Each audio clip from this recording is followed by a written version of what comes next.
Ya, yang kedua dulu sepakat dengan Pak Jokowi memang harus dihindari serangan personal ya, seperti contohnya Pak Prabowo ke Anies dengan bilang sorry Mas Anies, yang kemudian sering disebut sebagai Prof tapi dengan nada yang negatif.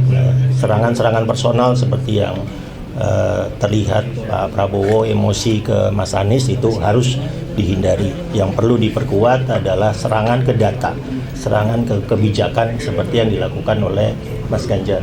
Mas Ganjar di segmen ke-5 ya betul-betul menunjukkan datanya. Indeks ini turun, indeks itu turun, proporsi anggaran PDB ke anggaran ke PDB turun, MIF hanya 65%, tidak sampai ke target. Nah, itu serangan yang diinginkan. Jadi benar-benar ngotak-ngatik data, ngotak-ngatik kebijakan, tidak melakukan serangan-serangan personal, terutama yang menunjukkan emosi-emosi yang tidak perlu, yang debat 1, debat 3 lebih sering dimunculkan oleh Pak Prabowo, terutama ke Anies.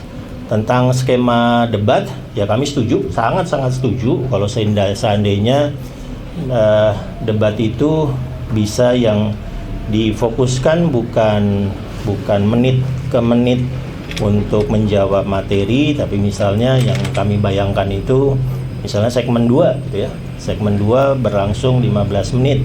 Panelis mengeluarkan satu pertanyaan, lalu moderatornya mempersilahkan paslon 1, 2, 3 untuk membahas pertanyaan dari panelis itu selama 15 menit secara bebas. Ya, tidak ada 2 menit untuk paslon 1 menjawab, 1 menit untuk paslon 2 menanggapi, 1 menit untuk paslon 3 menanggapi. Jadi akhirnya konsentrasinya itu adalah bagaimana ngomong sesingkat mungkin menjadi 2 menit, 1 menit. Jadi kalau seandainya Pak Jokowi menyarankan nanti di debat 4, Pak Mahfud dengan Gibran, dengan Imin bisa benar-benar bebas ngomong 15 menit saling saut-sautan, ya sehingga nggak bisa ngapal, benar-benar nggak bisa ngapal mati. Wow, itu keren banget debatnya.